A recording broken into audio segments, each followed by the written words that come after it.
So as promised, I am back with a full review of this, the Linde Werdelin 3-timer. This is in the blue dial variant, so you have that sort of textured blue dial that is fume, so it's sort of a lighter blue towards the center, darker blue on the outside. This is a stainless steel version, so it's in all stainless steel.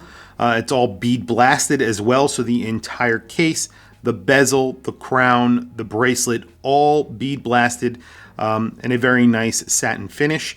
This is a GMT as well, so you can see you get a GMT bezel, so you get a 24-hour bezel here to track a third time zone, and then you have a GMT hand right there. This is powered by an ETA 2893, which is basically a GMT version of the 2892.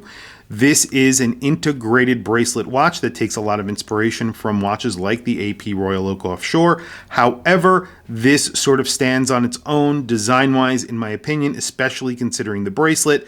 However, these were originally designed to work with a dive computer, which would actually bolt onto the front of the watch, and because of the invention of smartphones and obviously smart watches, this has become obsolete and they no longer actually make those dive computers. But you can see here, this was sort of the connection point. It doesn't actually connect to the watch, it actually just affixes itself to the watch. And when you were either diving or skiing, you could use one of their computers to actually track your GPS position and things like that. So it was a computer that you could use on top of this watch. So it didn't actually work with the watch, it just worked on top of the watch, which is kind of an interesting concept. And it definitely was a pretty cool concept back then, and now it's sort of obsolete, as I mentioned, and they did discontinue it. This is on the bracelet, so the bracelet on here is really a awesome piece of just almost art. They really do a good job with the bracelet, the case on here. Everything integrates amazingly, and you can see this is an integrated bracelet watch, as I mentioned, but it gets these really beautiful links. It's almost like an armadillo bracelet. It gets these faceted links. They're all bead blasted. However, you get faceted areas on each one of the links, and there's sort of a flanked edge that goes along the entire bracelet, and that makes it wear thinner than it actually is. Even though it's a very thin watch for what it does, it still wears actually closer to the wrist, or it looks like it hugs the wrist a little bit nicer because of that. And you also get sort of a cuff effect with this bracelet. You can put it down and it will stand on its own because it wears like a cuff. So you do get a very large lug to lug because of that, but it does curve down really, really well. So it does wear pretty nicely on wrists that are of medium and small size also. But I think a medium size wrist really does work well for this watch. Now, this is measured at around 46 millimeters. That's including those crown guards. Technically those connection points, so it's 46.7, but it doesn't wear like that. And it's very hard to get an actual measurement on this watch, but if you measure at the bezel, which is really what it wears like a 42 millimeter, so it's like 40 millimeters at the bezel. I would say it wears like a 42 millimeter watch. It does not wear like a 46 millimeter watch. So that's a big feat. That's very hard to do, to make a watch this large wear that small. It is thin, and that does lend to that. So this is a 12 millimeter thick watch, 12.1, 12.0, so basically spot on at that 12 millimeters. And then if you're measuring the lug to lug by the bracelet, it's almost impossible. It's 65 millimeters, but it's almost 50 millimeters at the actual case. And if you wear this on a bracelet, so it's 50.3 is what I'm measuring. It's around that number. If you wear this on a bracelet, it wears like that 65 millimeters because you're getting that cuff effect. But even if you put it on a strap, and because of the way that the strap's actually affixed to the case, it's going to wear very similar to that large lug to lug. And that's because you have these hex screws that you unscrew, and then there's sort of a metal protrusion that actually fits into the case, and then you screw everything back down. So it does stick out even if you are wearing a strap, because there is a metal portion to that strap, so it will wear larger than the said dimension of 50 millimeters, which is not bad because it does wear very nicely. You also get a date here on the dial. I just want to point that out as well. 2893, date there at the 4 o'clock position, and it's sort of taking over the area where the indice is. There's a little bit of an indice there, and it is color matched, so it's not really very noticeable unless you are looking for the date. You won't actually notice that date. Let me do a quick measurement on the crown. Now the crown looks small, but it is very grippy, and it is shrouded as well. So for the case size, it is on the smaller side. So there we go. 5.7 millimeters. That's really not a huge crown, but it's not bad, and it's actually very grippy, very easy to use, and very protected because it actually sits flush with the case itself when it's fully screwed in. So just basically a little bit of a protrusion, but almost flush with the case, and it's very easy to grip because it's sort of carved out on the back side. Now the back of this watch is very sort of sterile. You just get the number out of the series. This is a limited edition of 33, and then they just have these 5 little holes on here for the tool to actually remove the case back. Screwed in case back, as I mentioned, a limited edition, and you get 300 meters of water resistance, which is really good. One of the issues with the bracelet, I would say, and it's not really an issue, it's just something that is a design cue. You have to fold over one side before you fold over the other because there is a little lip on this side of the bracelet, so you have to fold this over and then this side over because that lip actually fits into this link, and it actually offers a very flat sort of execution here, so it does look very, very flat. The bracelet is very flat as well, so it's not a very thick bracelet, but it's a substantial bracelet, 3.4 millimeter thick links. You do get push pins on here, which is slightly disappointing at the price. Now, the price on here is expensive. This is an expensive watch. I believe on the strap, this is around $6,500. On the bracelet, it's around $7,000. So this is not a cheap watch. And I said when I did the unboxing that I wanted to talk about the price more in the review, and I'm going to talk about that now.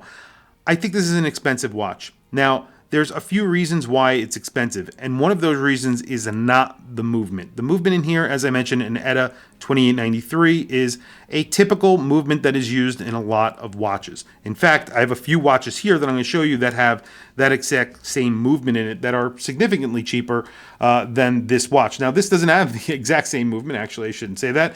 This is the Soprod 125. This is essentially a movement that competes against this watch's movement, the ETA 2892.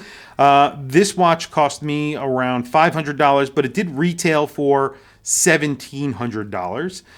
But it does not have the same capability. It has a much more generic style case. Even the dial, I would say, is more generic than the dial on this watch. So there's something to be said there. And then I also have a Mont Blanc, which is from a major brand. And this has the exact same movement. So this has a Sellita SW310, which is essentially a clone of the ETA 2893. And you get the exact same setup. It has that office GMT. It's not really a traveler's GMT. Neither of these watches are. All three of these watches are office GMTs, not traveler's GMTs. Very different. And that basically means that when you're adjusting the GMT, it's the GMT hand that moves, not the local hour hand. And a lot of people don't like that because it's not a true GMT. I don't mind. I don't think it's that big of a deal, but it does make a difference in the price, of course, because these are sort of off-the-shelf movements that you can buy from ETA. Now, does the price tag get justification from the other components on this watch? And in my opinion, I think it does. Number one, you get a beautiful dial on here. It is fume. It is textured. The texture on here is perfect. It sort of radiates out from the center. It's sort of like a hobnail dial that you would get from AP, but it's a little bit different. It's a little bit more concentric around the dial and then radiating out. And you get that fume pattern also, which looks beautiful. You get applied indices. There is Lume. We'll do a Lume shot at the end. Again, that does justify some of that cost, but the biggest cost here is the case and the case design. This is a completely original case design. This bracelet is an original bracelet design. I wouldn't buy this watch without the bracelet, so I would highly recommend getting this on the bracelet, and it would cost you extra money. But I think it is definitely worth it. I'm going to throw it on my wrist so you guys can see.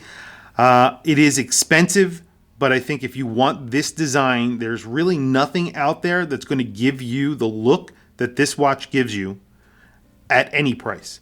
It's sort of an independent watch design that you can get that's somewhat more attainable of a price than other independent watch designs. And I'm talking about, crazy designs like MB&F and brands like that. Now, you're not getting complications. You're not getting the movement here, but you are getting the design of the case and the design of the bracelet. Is it very expensive and is it out of the ballpark? And what I'm trying to say is no, but I think it would be cost prohibitive for a lot of people to be, in the market for something that's a little bit more outlandish and then find out that it has an ETA 2893. I think that's kind of a little bit of an obstacle for a lot of people, and I don't blame them. But look at it on my wrist. It does wear really nicely. This is a 46 millimeter watch. It does not wear like that. In fact, this is a 41 millimeter watch, and you can see when you put them side by side, this actually looks very similar in size to this Linde Werdelin, and it's really a design feature of this watch that they are able to make it large and not wear large. It's sort of like my SBDC061, which gets sort of the same treatment as the sides of this watch on the underside of the watch. So you get that sort of tapering effect. It looks smaller than it actually is on your wrist.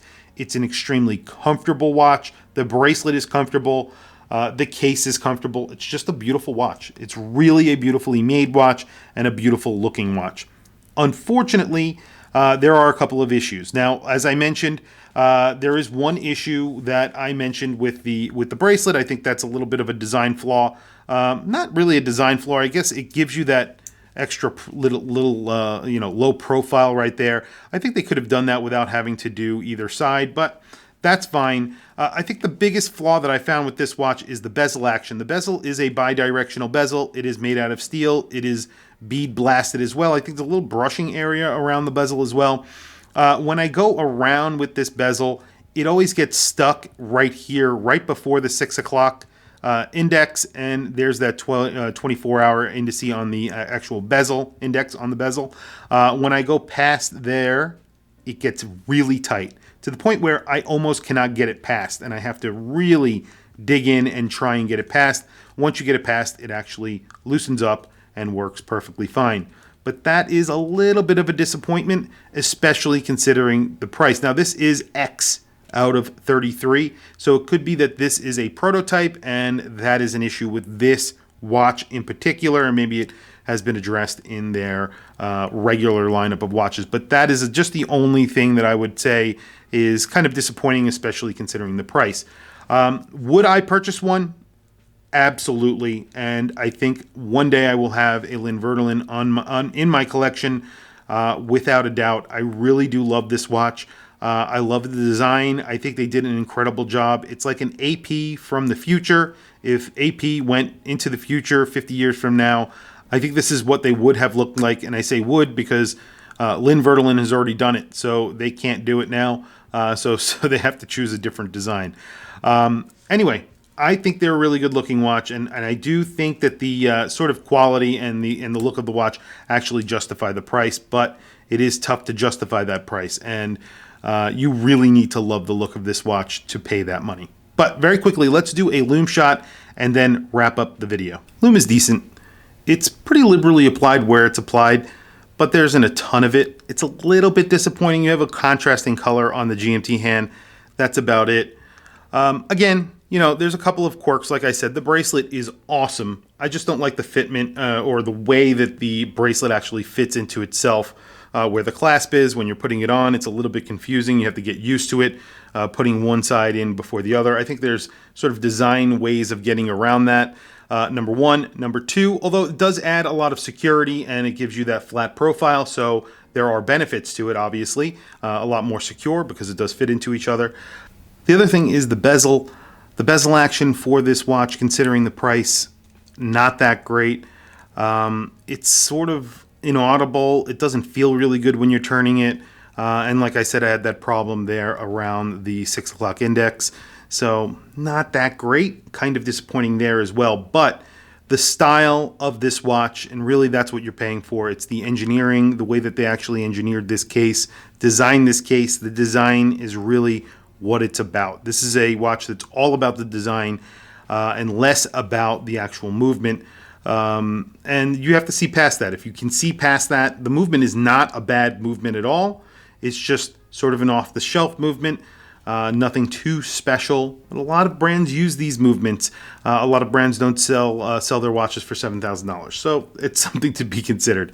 Anyway, tell me what you guys think in the comments below. I want to hear from you guys. Please also don't forget to like, subscribe, hit that bell icon. It is super helpful for the channel, and I very much appreciate it. Please follow me on Instagram. My Instagram is WatchChrisBlog. I have some links in the description. Those links are to Amazon. If you click those links and buy anything, it helps support the channel. It doesn't cost you anything extra. However, I very much appreciate it. Anyway, thank you for logging on. I'll catch you guys in the next video.